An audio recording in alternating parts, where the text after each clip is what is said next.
Assalamualaikum warahmatullahi wabarakatuh. Apa kabar teman-teman semua? Semoga kita semua selalu dalam keadaan sehat walafiat dan selalu dalam lindungan Tuhan yang Maha Kuasa. Ketemu lagi sama gua di channel Yoga Mania dalam segmen Obrolan petualang.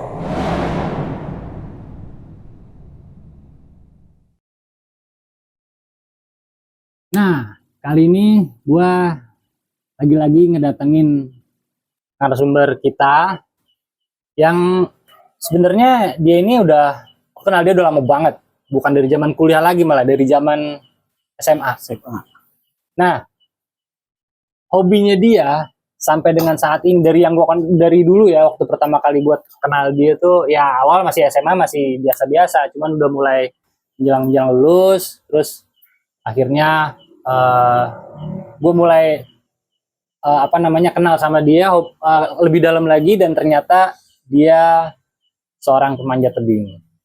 Nah, siapa dia orangnya? Langsung aja kita kenalan sama dia, beserta kita juga pengen tahu petualangan-petualangannya dia di dunia panjat tebing dari dulu sampai dengan saat ini. Oke, Tok. Gimana kabar, Tok? Alhamdulillah baik. Nah, Berapa mungkin nih? sebelum Lo mau nanya apa nih?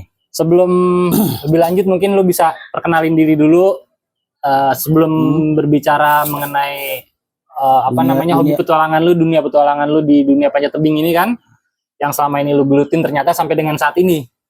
Nah, mungkin sebelum jauh ke sana, mungkin bisa perkenalin diri dulu, siapa lu dan ya hobi lu dan lain-lainnya lah. Oke, nama gua Toto. Biasa dipanggil zaman waktu SMA Kuyup. Oke. Nah, sampai sekarang panggil Toto. Hobi gua kebetulan waktu pertama kali ketemu sama Penyok, hobinya naik gunung. Ya. Nah, pas begitu masuk kuliah, nah, gue nyoba untuk panjat dinding. Oke. Dinding dulu. Nah, ternyata lagian disitulah gua nyandu. Sebenarnya cuma pengen gitu doang. Gua pertama kali ngeliat orang panjat dinding di latihannya di UNAS tuh kan. Gue baru jadi masih calon mahasiswa tuh gue tuh. Masih daftar. Ya. Ada yang latihan manjat. Gue ngeliatin, kok kayaknya susah amat. Bilang berarti gue bisa gue manjat nih. Masa gue nggak bisa? Gitu. Nah, dari situlah gue nyoba manjat. Ketagihan. Sebenarnya gue masuk kuliah itu kepengen jadi anak mapala, pengen jadi pendaki, bukan jadi pemanjat. Kenapa jadi pindah jalur sih? Nah, itu pas gue ketagihan, jadi pas gue nyoba manjat sekali dua kali, kok enak rasanya, menantang banget nih. Teruslah berlanjut manjat dinding. Pertama gue manjat dinding terus, manjat dinding. Nah, manjat dinding diajak sama senior, kenalan tuh. Pertama kali gue manjat di tebing itu di Ciampea. Oh, tebing Ciampea Bogor. Itu tahun 97. Pas begitu masuk kuliah tuh. Masuk kuliah jadi mahasiswa kuliah, diajaklah kenalin. Ini loh tebing. Selama ini kan manjat di ini loh tebing. Nah, itulah pertama kali gue manjat tebing. Di Ciampea. Oh, jadi pertama kali manjat tebing setelah lu masuk kuliah lah ya? Iya. Itu sudah masuk udah masuk mapala. Oh, udah masuk mapala. Nah, itu kan boleh nggak sih, pengen tahu mungkin teman-teman yang terutama teman-teman yang baru mulai menggeluti dunia adventure, dunia petualangan, mungkin bahkan ada yang baru mencoba dunia panjat ya. Iya. Nah, ada nggak sih kiat khusus untuk menjadi seorang pemanjat itu harus gimana dulu atau harus apa gitu? Iya. Dari mulai pengalaman lu aja. Intinya kalau dari pengalaman gue jangan ditiru malah justru. Jangan, nggak bagus. Ternyata pas gue pelajarin kesini, ternyata manjat itu intinya cuma satu, disiplin. Itu disiplin latihan, disiplin istirahatnya, asupan gizinya, disiplin, semuanya disiplin.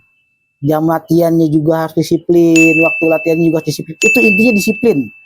Intinya itu aja sebenarnya. Intinya disiplin. Nah, kalau yang lu jalanin dulu sampai dengan sekarang, wah tuh nggak disiplin. Gua itu karena gue pikir gue manjat pun itu gue masih ngeraba. Sebenarnya manjat ini utamanya apa sih untuk menjadi seorang pemanjat, jadi atlet. Nah, itu Oh, tuh dulu- pasti ngeraba gue. Dulu orientasi masih atlet ya? Masih menjadi seorang atlet yang apa namanya, kalau misalkan ada kejuaraan ikut gitu kan. Oh, masih lebih ke prestasi. Prestasi. Oke. Masih di apa panjat dinding lah, ibaratnya wall Panjat climbing. dinding, ya, wall ya. climbing. Jadi di tebing itu hanya sekedar latihan. Kalau udah boring di wall, kita ke tebing. Tuh. Sebagai selingan. Selingan, tetap ujung-ujungnya ke wall climbing. Jadi orang manjat itu berlomba-lomba itu untuk jadi kejuaraan. Wah, gue pengen jadi atlet FVTI nih. Jadi ke tebing itu nomor 2. Oh, justru malah nomor 2. Nomor 2 ke tebing. Nah, pas ke sini dari tahun gue mulai aktif panjat itu tahun 97 sampai tahun 2000 nggak salah. Sampai tahun 2000 itu gue masih di wall climbing. Pas tahun 2000 ke atasnya ke 2000 2001 baru gue wah udahlah, karena gue di wall nggak menang-menang. Karena di wall nggak menang-menang, gue coba fokus di wall, di tebing aja deh.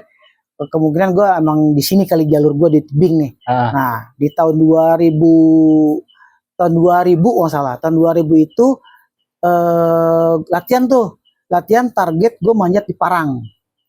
Puncak Parang. Tebing Parang. Tebing Parang. Ya.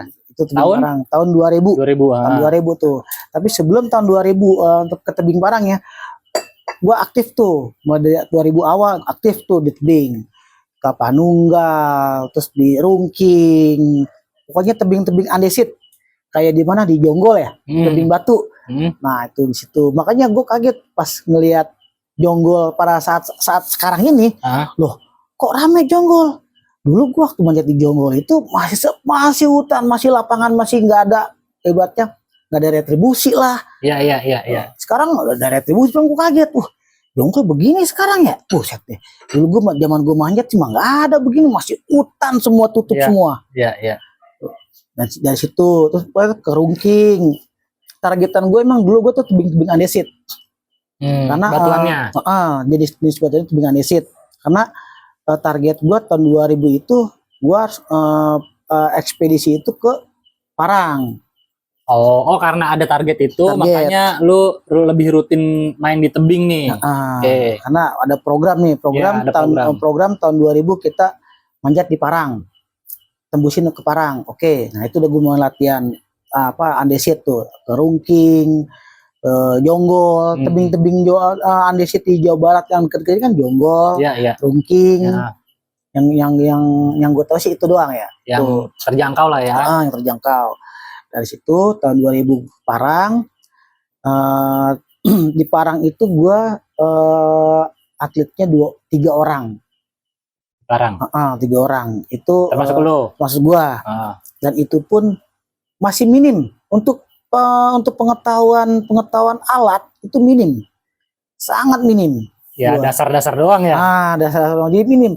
Bener-bener gue jadi manjat di Parang itu jatuhnya kita masang runner di hanger pertama. Itu paling cuma bawa 10, ntar kita turun ngambil lagi runner yang dari bawah, naikin lagi ke atas. Apa begitu? Ya makanya sangat minim alat gua. Tali nggak ada 2 gitu? Talinya enggak, maksudnya turun secara rappling. Ngambil jadi clean yang di bawah, naikin lagi ke atas. Di clean bawah, pindahin ke atas, clean bawah runnernya karena runnernya terbatas. Karena terbatas. Mungkin nggak pakai runner, jadi hanger langsung karabiner. Langsung tali. Nggak pakai sling lagi. Nggak pakai sling lagi, karena saking minimnya alat itu gue tuh. Tahun 2000. Nah, pas 2000 pas dari Parang kita latihan lagi. Kita merasa nih gue, kita butuh alat nih, karena di Parang kita minim nih. Ada tuh penambahan alat. Gitu, entah patungan, ada lagi. Nah, target setelah dari Parang itu tahun 2000 itu target kita itu langsung ke Kelam. Tebing Kelam. Di mana tuh? Tebing Kelam, Kalimantan, di Kalimantan Barat itu Kabupaten Sintang itu di hulunya Sungai Kapuas. Ada tuh. Di Tebing Kelam di Kalimantan Barat. Jadi untuk ke kelam itu gue menjalani tryout itu sebanyak 3 kali tryout. Sebanyak 3 kali tryout itu di tebing andesit semua. Yang pertama di Rungking, pertama di Rungking ke Parang. Di Parang itu gue tryout di Parang itu gue kalau nggak salah itu jadi beberapa kali ke Parang. Jadi gue lagi tuh tryoutnya itu di tower 3 itu gue menguasai itu dinding-dinding tower 3 dari sebagai jalur tuh semua udah ada dipanjat semua tuh. Oh, Gitu. Jadi nah itu jalur yang lu pakai jalur baru. ada jalur baru, ada jalur apa? Jadi kolaborasi lah. Jadi pertama kita awal pakai jalur baru, pas sampai di atas ada jalur orang nih, udah pakai jalur orang. Nanti kita menyesuaikan awal jalur. Sebelum aja di mapping dulu tuh. Kita mapping sini nih. Nah, kalau di atas udah ketemu hanger orang kita pakai. Tapi ya itu dia, kita kan nggak tahu yang namanya hanger orang itu udah berapa lama. Iya. Ya kan? Masalah safety lagi balik-balik ya. Jadi kita tetap ada penambahan buat pengaman kita juga. Iya. Tuh, makanya gue waktu manjat di Parang itu gue prinsip, nggak tahu kalau pemanjat yang lain ya. Kalau gue prinsip gue nih manjat, tetap kita manjat di tebing itu kita jangan mengandalkan hanger yang udah ada. Oh, berarti lu bawa Wow, X juga dong. sekarang dulu gue masih pakai bor ketok. Gila, setengah jam itu satu lobang pasang Buset. hanger, satu lobang tuh setengah jam gue tuh. Gila, lu bayangin tuh. Kalau pemanjat tebing memang Setengah jam satu lobang. perjuangannya ya full perjuangan. Bener-bener itu deh. Satu lobang setengah jam, coba lu. Berapa lobang sih paling? Nah, Kan makanya capek itu ya. makanya untuk mengefisienkan waktu kan kalau standar safety untuk pemanjatan itu kan 2 meter sampai 3 meter kita pasang hanger. Hanger baru ya. Nah, untuk mengefisienkan waktu itu gue sampai 5 meter baru gue pasang hanger, 6 meter baru gue pasang hanger. Buset. Kali duanya ya. Iya, Jadi standar. itu mau efisien karena itu satu lubang misalkan gue mengikuti safety-nya seperti itu, ya itu makan waktu. Emang harusnya seperti itu, tapi kan gue ngeliat jalur di mana gue bisa masang untuk per 5 meter atau per 2 meter itu ada tingkat kesulitan yang harus digunakan seperti itu kan. Jadi misalkan wah ini tingkat kesulitannya emang agak sulit nih, ini harus pasang per 2 meter nih, pasang 2 meter. Wah ini masih bisa nih, terus lanjut. Jadi artinya menurut lu pemasangan hanger itu situasional ya? Situasional. Tergantung medannya saat itu. Kalau memang dirasa oh ini susah nih pasti, jadi nggak boleh terlalu jauh. Jadi itu kita bisa pakai pengaman sisip. Dulu gue manjat belum ada, mungkin udah ada friend tapi gue belum punya kali. Masih zaman kuno kan gue. Friend itu yang ini bukan?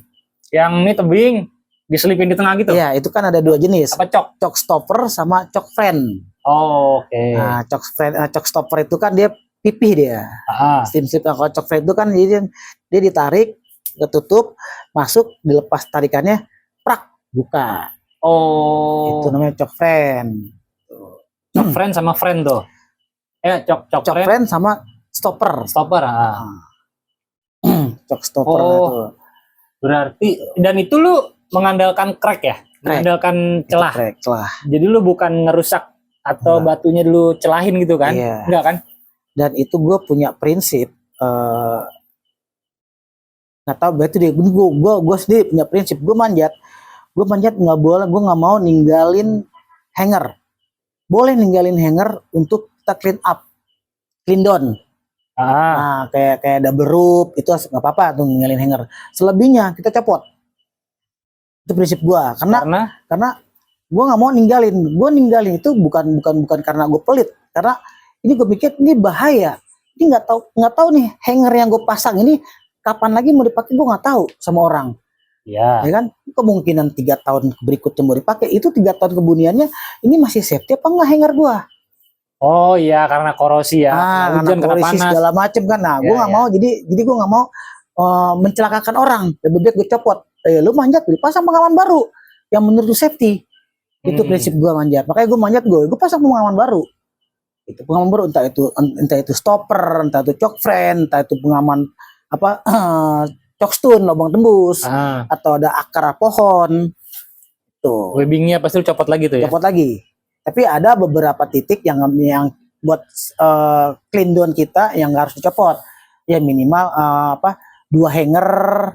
Ya setidaknya nggak kotor-kotor Nggak, banget, iya. sisa bekas lu manjat gitu kan. Iya. Cuma paling sisa-sisa magnesiumnya aja. Paling kita ketahuan itu per satu pitch itu ada hanger 2. Oh itu berarti tempatnya orang hanging bilai di situ tuh. Tuh, oh itu tempat hanging bilai lagi situ tuh. Oh kalau hanging bilai pasti Tuh, 2 tuh ya. Pasti 2. Minimal kan kalau angkor itu kan kalau Iya, kita hanging bilai minimal kan Minimal. angkor 3 kan. Ah. Angkor 3. Nah, minimal itu ada 2 hanger. Oh di tempat hanging bilai berarti tuh. Nah, untuk menuju ke situ mereka ya pasang pengaman sendiri. Karena itu safety buat safety mereka sendiri. Itu kalau prinsip gua manjat seperti itu. Itu. Jadi nggak boleh, kalau gue sih nggak boleh ninggalin. Nah, kalau dulu kan itu perjalanan lu yang dulu ya. Maksud gua selain setelah lolos dari tebing kelam di Kalimantan Barat tadi tuh, perjalanan selanjutnya kemana, ke tebing-tebing mana lagi? Tapi udah berarti udah keliling banyak tebing dong. Udah, sebelum kelam gue udah ke tryout kemana kan gitu kan. Nah, setelah dari kelam itu gue mimpin ekspedisi Himpalaunas itu ke Simalsolva. Di mana tuh? Di Sumatera Utara. Oh, Nah, ketinggian itu berapa? Ketinggiannya sih nggak terlalu tinggi, itu cuma kalau nggak salah sekitar 300-400an lah kalau nggak salah. Nah, tapi kita bikin bikin nilai beda dengan pemanjat. Itu udah banyak yang vision, udah banyak sebenarnya. Jalur pun udah ada. Cuma kita pengen beda. Apa yang nggak ada, yang nggak buat orang di sana? Oh, rata-rata orang manjat tuh sehari atau 2 hari nyampe. Terus udah sekarang kita pemanjatan 24 jam. Jadi tanpa istirahat, manjat terus sampai malam pun kita manjat. Oh gitu. Iya. Sengaja dibikin. Sengaja. Tapi kan kemampuan orang beda-beda ya. Terus terbatas. Tenaga badan pun juga kan harusnya dibawa ada waktunya istirahat gitu kan. Nah, itu gimana Jadi cara di sana itu kita bikin tim kalau nggak salah 6 pemanjat. Oke. Nah, jadi 6 pemanjat itu kita bikin satu tim tuh 2 orang. Jadi kalau nggak salah tim officialnya ada. Jadi begitu tim satu yang tim pemanjat pertama dia manjat tuh semampu dia terus begitu dia lelah, jam berapa dia lelah baru naik tim 2. Naiknya gimana? Ya kan udah ngejumar, sistem ngejumar. Oh, pakai jumar. Jadi begini ya tim kedua siapa? Jumar. Oke, tim kedua lelah nih jam sekian, misalkan jam 6 malam. Nanti naik tim 3. Nah, tim 1, tim 2 drop barang. Terus drop barang. Ntar udah lebat, gantian lagi tim 1 naik. Oh, estafet berarti ya. Estafet dia. Jadi apa sih namanya? Tekniknya Alpine style ya. Oh, Alpine style. Kan kalau Himalaya kan dia turun, nah ini turun. Oh, ini kalau Alpine style kan satu tim semua ke puncak. Ya kan, kalau Alpine style gitu kan semua pemanjat ke puncak. Tapi kalau walaupun yang terakhirnya Jumar. Yang terakhirnya. Semua satu tim bisa ke puncak, itu Alpine style. Tanpa dia turun kembali ke bawah. Jadi langsung naik terus semua, satu tim naik semua. Tapi naiknya gantian, bertahap gitu kan. Ini udah capek, yang berikutnya Jumar sampai sini gitu. Terus lanjutin. Itu kalau nggak salah gue start manjat pagi sampai puncak itu jam 10 malam langsung turun. Pagi? Buset. 10 malam. Jadi langsung 20 nggak berhenti. Kalau nggak salah itu berarti makan pun kurang dari 24 jam. Disitulah makanya bikin Himpalaunas ekspedisi, kita punya nilai beda pemanjatan di situ. Kita pemanjatan kalau nggak salah cuma 12 jam apa berapa jam tuh sampai puncak. Jadi nggak sampai sore nih udah nih turun, besok lagi nggak, langsung nyambung terus berapa jam kita mampu sampai puncak nih. Di situ ajar terus ya. Jadi pas itu. Oh begitu tuh buat teman-teman yang memang menggeluti dunia panjat tebing.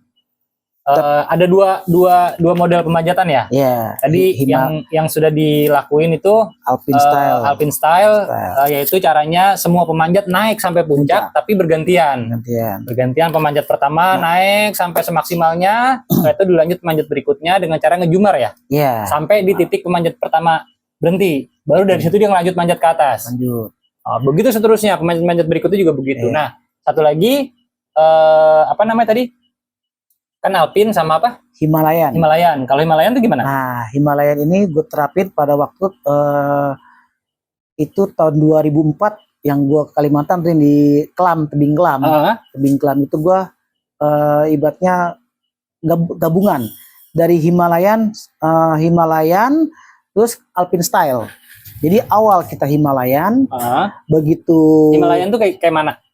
Jadi Himalayan metode manjatnya. Metode manjat jadi modelnya kayak kita naik ke Everest. Naik berapa sampai ketinggian berapa ribu, aklimatisasi kita turun. Aklimatisasi dulu berapa hari. Nah, besokannya baru kita naik lagi. Ntar turun lagi. Jadi sebenarnya kayak di Everest kan ada aklimatisasi namanya. Iya, aklimatisasi ya. Manjatan penyesuaian. Jadi pemanjatan berapa ribu meter, berapa ratus meter, ntar kita turun, aklimatisasi, kita ngecamp. Ntar itu kita naik lagi, manjat lagi.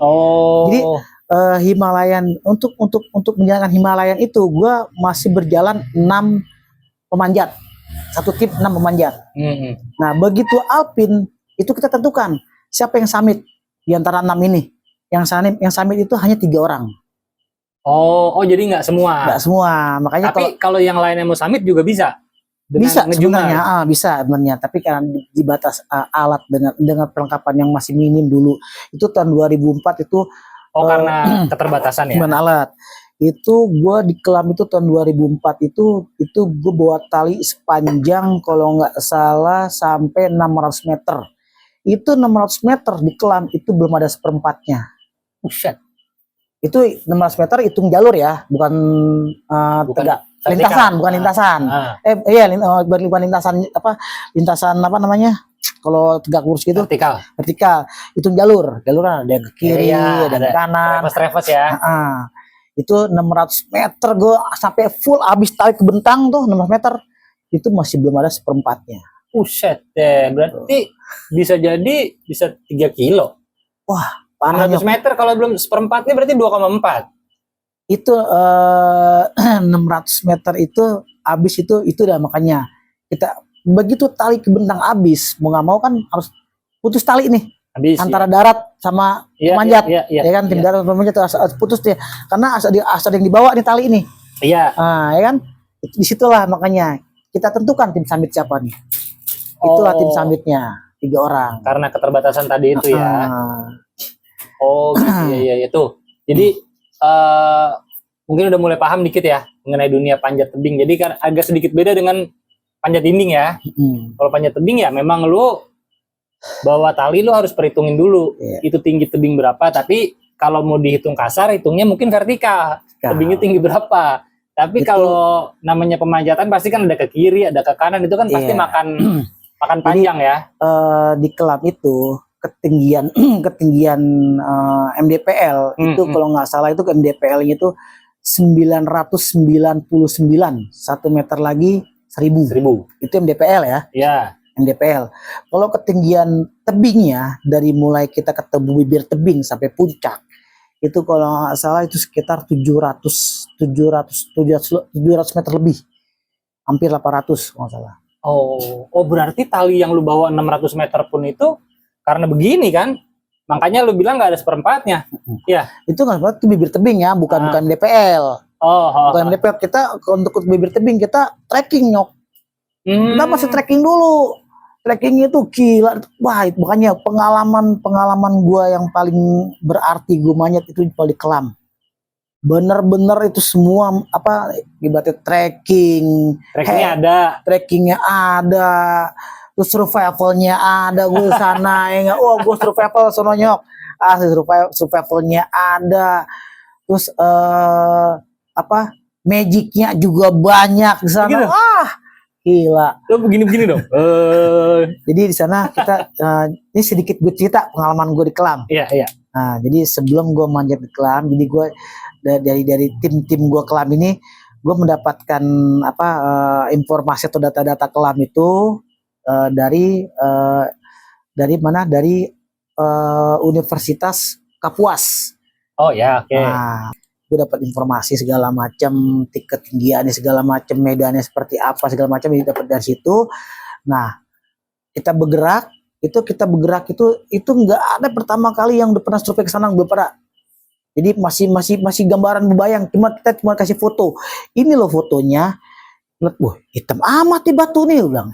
Ya kan? Pas gue sampai di sana, itu baru sampai di Sintang itu udah kelihatan tebingnya tuh.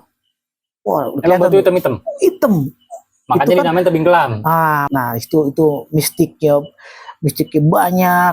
Jadi di sana begitu gue manjat di sana, berat nyampe di bibir tebing. Itu ada budaya lagi yang harus gue jalanin. Apa lagi? Nah, jadi cerita tebingnya di situ tuh ada 2 kerajaan. Nah lu, Nah, dulu pada zaman dulu tuh ada yang menguasai Bukit Kelam itu 2 kerajaan. Kerajaan Melayu dan kerajaan Dayak. oke. Itu. Jadi gue dikasih tahu sama kuncinya nih, juru kunci sananya. Juru kunci itu kebetulan penjaga Gua Walet. Makanya kalau kita memanjat di sisi sebelah sini itu punya kerajaan Dayak. Jadi kita harus mengikuti adat istiadat Dayak. Dayak, oke. Kalau manjat itu jadi kita sepotong babi. Oh, Gitu. syarat ya ininya lah, apa namanya, kearifan lokal lah ya. Kita harus potong babi. Nah, kalau yang sisi sebelah sini katanya itu gue nggak tahu barat timurnya yang mana, gue nggak ngerti ya. Pada sisi sini masih sisi sini gitu. Pada waktu itu antara kanan dan kiri kalau gue tuh. Tapi gue juga lupa tuh barat mana, timur mana, gue nggak ngerti deh tuh. Nah, untuk sisi sebelah kiri ini untuk dikuasai kerajaan Melayu. Jadi kita semua timnya nih bisa cuma potong ayam aja. Potong ayam. Potong ayam dong. Potong ayam dong, harganya murah. Babi sana lebih dari kambing loh. Harga babi sana. Oke, terus. Nah, akhirnya kita cari yang kerajaan Melayu aja deh, yang lebih murah kan itu kan. Akhirnya kerajaan Melayu nih. Itu belum survei tuh, di mana kita titik pemanjatnya nih. Itu kan. Siapin dulu semua tuh apa namanya? Syarat-syarat buat tradisi sananya kan. Udah siapin semua. Kata kuncinya, di mana kamu mau manjat? Sebentar Pak, mau dicari dulu. Itu gue nyari sepanjang lebarnya tebing itu, gue udah bingung. Ini tebing gak ada yang bisa dipegang semua. Di mana gue sarah yang mau gue manjat, ya kan? Di tebing udah hitam semua, ya kan? Udah akhirnya yang lebih dekat dari tempat di sana ada pondok namanya Pondok Penunggu Sarang Walet. Akhirnya udah kita jangan jauh-jauh dari Pondok Penunggu Sarang Walet lah. Akhirnya nggak jauh tuh di situ tuh. Dan sampai di situ akhirnya jalanin tuh kita ritual adat sana tuh. Potong ayam segala macam, ritual-ritualnya lah. Ritual situan. Nah, begitu selesai. Nah, kebetulan orang pertama manjat tuh gua. Nggak ada penjatah.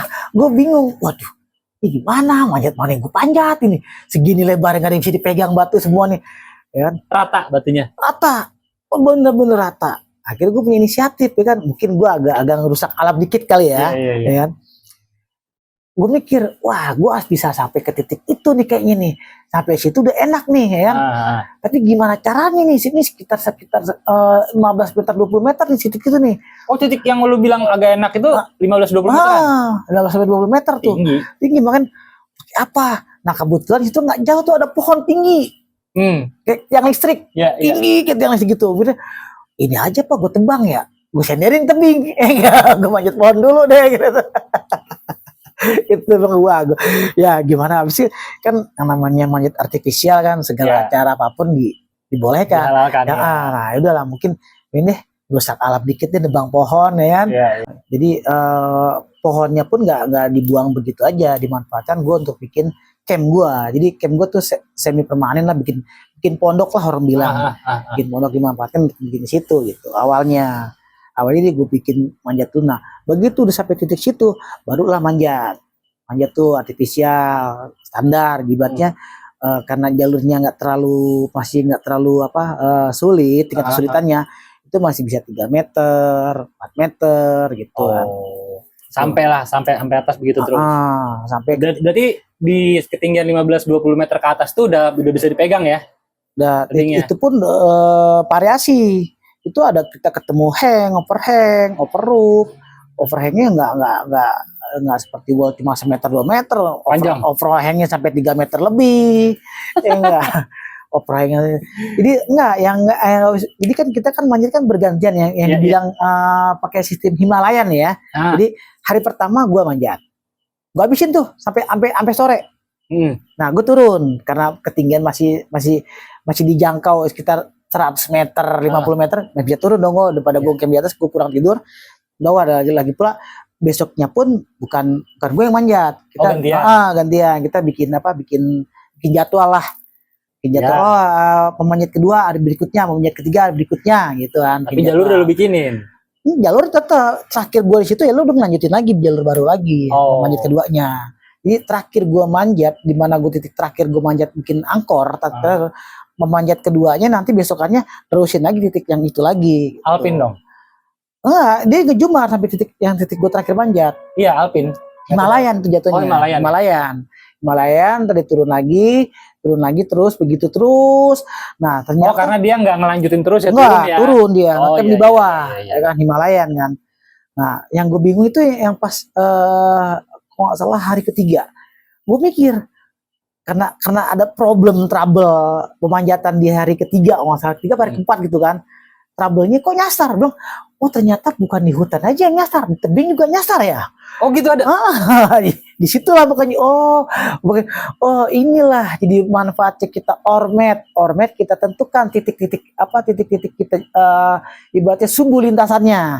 Inilah kita tentuin sumbu lintasan kita manjat di mana.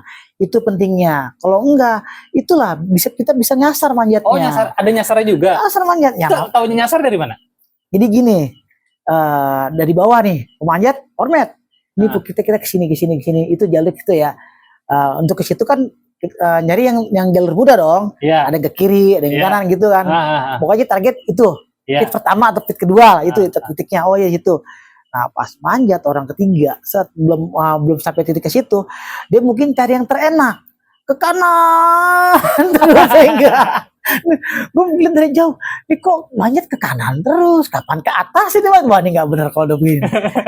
Di situ lah mengenal, oh ternyata orang manjat ada nyasarnya juga, ada nyasarnya juga ternyata. Turun, nah begitu sampai sore besok evaluasi kita evaluasi. Ternyata orang manjat itu dia nggak tahu bahwa target kita tuh dia ke kiri, pokoknya dia nyari terus manjat aja. Yang enak aja buat dia. Enggak, yang namanya tebing kan begini. Ada ibaratnya kalau gunung tuh ada pundukan lah, punggungan. Jadi kita nggak kelihatan kalau di bawah itu, di mana titiknya nggak kelihatan gitu kan, karena ada punggungan gitu. Jadi pas dia di tembok di dinding ya jalan-jalan. Dia jalan-jalan aja, gitu kan? Dia nggak tahu target dia di sebelah kiri gitu. Udah dia manjat aja ternyata. Nah itu harus ada komunikasi dong. Itu dia, makanya komunikasi itu butuhkan pemanjat dia komunikasinya itu dengan pembilai. Nah, pembilai itu megang hati dengan orang darat. Jadi yang megang hati itu bilayer sama orang darat. Nah, kalau pemanjat itu komunikasinya dengan bilayer. Gitu. Jadi yang nentukan, lu dari orang darat nih, lu salah. Yang mau manjat salah ke kiri. Nah, yang bilayer kasih tahu yang pemanjat. Kiri boy. Nah, gitu. Komunikasinya jadi estafet dia. Jadi kalau nggak ada komunikasi orang darat, nggak ada yang bisa ngatur kita sumbu lintasannya. Nggak ada yang monitor. Ngarahin sumbu lintasannya karena kita manjat di tebing itu pundukan begitu, nggak kelihatan. Jadi itulah bedanya ya panjat tebing sama panjat dinding. Kalau panjat dinding jelas jalurnya ada, gitu kan. Towernya ada, wallnya ada kelihatan. Lu nggak bakal nyasar ke kiri ke kanan dan jalurnya udah kelihatan jelas. Tapi kalau tebing itu tadi dia perlunya ada komunikasi yang bagus antara pemanjat, bilayer maupun ofisial ya. Ofisial orang darat. Ofisial yang di darat yang dia bisa ngarahin itu kalau ke kanan terlalu kanan, awas ntar terlalu jauh ngelambungnya, coba ambil kiri. Jalurnya cari yang ke kiri, terus sudah ke kirian ambil kanan dikit, kayak gitu. Gitu ya. Ya, itu karena masih Himalayan. Ya. Tapi kalau udah Alpine style kita nggak bisa, kita udah target kita ke atas, apa itu sulitnya itu ya udah kita hajar. Berarti kalau Alpine style kemungkinan lu manjatnya miring sampai atas mungkin dong? Mungkin. Himalayan, karena kita kan manjat kalau Himalayan itu kan sekarang kita manjat, besok bukan kita yang manjat nih, kita nggak tahu nih dia gimana. Semua turun lagi. Semua turun lagi ke bawah ke darat, terus besok dilanjutin sama orang lain. Nah, gua begitu putus tali, ibaratnya mulai Alpine style dari Himalayan ke Alpine itu di antara ketinggian udah sekitar 350 meter. Itu 350 meter tegak lurus. Mm-mm. bukan lintasan. Lintasan itu udah 600. Mm. Karena udah belok-belok segala Ya, macem ya, kan ya. kalau lintasan mah. Tuh, itu ketinggian masih 300 meter. Itu karena gue pakai sebuah lintasan tali statis ya buat Patokan. patokan. Jalur Tapi lu apa, ngebawa sumber ke kacang. atasnya gimana? Gue ngebawa ke atas itu gue cuma nggak bawa yang 1 pit. Yang udah alpin itu udah gue bawa statis 1 pitch, dinamis 1 pitch. Ah. Itu buat tim gue alpin 3 orang, tiga orang summit. Jadi pakai sistem alpin. Udah, kalau udah alpin target kita pokoknya lurus ke sana nah. Target lurus itu misalkan itu patokannya batu itu tuh. Yeah. Udah, batu itu aja kita putusin lurus ke atas terus. Kita jangan boleh ngambil kiri ya mungkin 2-3 meter lah. Tapi Ya, kembali lagi. Harus balik lagi. Jalur ke jalurnya. Itu mau lo ketemu sulitnya seperti apa ya, itu udah resiko. Berarti ya udah emang itu jalurnya udah. Dan akhirnya sukses sampai di atas. Ya, akhirnya alhamdulillah gua pemanjatan di Kelam itu kalau nggak salah 12 hari. 12 hari sampai bawah lagi. Itu 12 hari itu karena dipotong 5 hari hujan. Jadi 5 hari gue libur. Nggak kerja. Enak juga ya. Jadi di sana itu ada namanya penunggu sarang walet ya, pondok sarang walet itu ada 3 orang yang nunggu sana itu kita manja itu mereka bilang tuh kerja. Oh. Nah, gitu. Kalian enggak kerja kah? Dibilang gitu kalau kita manja tuh, kalau kita libur tuh. Kalian enggak kerja kah? Sampai bingung gua, kerja apa nih? Oh, ternyata manja itu dibilang mau dikerja. Menurut orang lokal sana. Iya. Itu kalian enggak kerja kah? Itu gua libur pemanjatan itu gua 5 hari.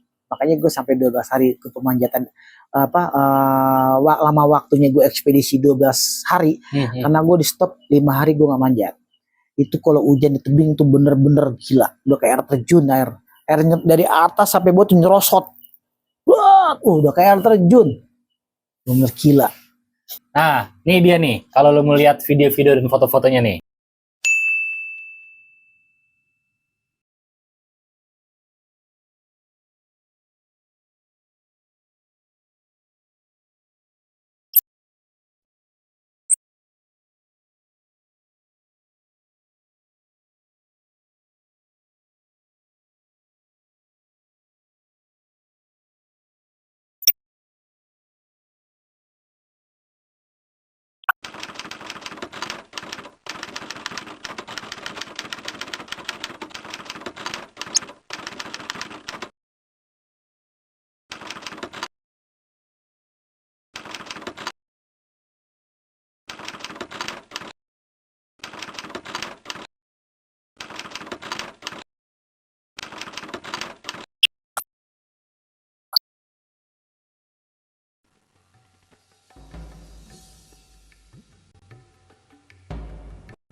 Nah, Tok, lanjut ke pengalaman lu ya, manjat tebing. Apa namanya itu kan perjalanan lu ya, mungkin selain tebing kelam tadi ada beberapa banyak tebing-tebing yang udah lu panjat ya. Yang paling berkesan memang di situ ya. Di situ gue. Itu Nah, kalau pengalaman yang gue lain-lain paling lagi baru. selain dari tebing kelam itu, maksudnya mungkin ada yang apa sih istilahnya, ada celaka mungkin, atau pernah nggak sih lu ngalamin celaka pada saat Ya, bukan lu, mungkin tim lu, atau ada satu tim lu lah ada, terus cara lu merescue itu gimana? ya alhamdulillah sih ya sementara ini ya nggak sampai di rescue. Oh, Paling cuma gambling aja, gambling 6 oh meter. gambling jatuh gunung gitu Enggak, yang cuma panjang. gambling aja. Alhamdulillah gue selama gue manjat, gue dampingin junior gue manjat.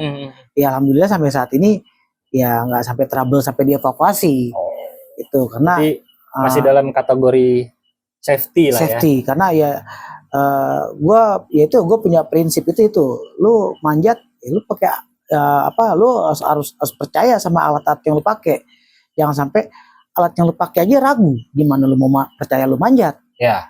Tuhan, prinsip gue gitu, lu percaya semua alat yang lu bawa itu udah menjalani seleksi alat untuk kesafetiannya, untuk layak pakainya, itu udah diseleksi sebelum lu manjat ke tempatnya. Ya, Nah makanya jadi ya lu manjat ya harus percaya sama alat yang lu bawa, alat yang lu pakai, sampai angkor pun yang lu pasang pun lu harus percaya. Ya artinya itu kan akan menumbuhkan percaya diri yang percaya tinggi. Diri. Makanya kan untuk pasang angkor segala macam ya kita harus ada nggak sembarangan. Jadi harus ada pelatihan, ada latihannya juga. Gimana sih pasang angkor yang bagus? Ya. Gimana sih angkor yang safety? Yang dibilang emas, yang dibilang perak. Oh, ada istilah-istilahnya. Ada istilah-istilahnya.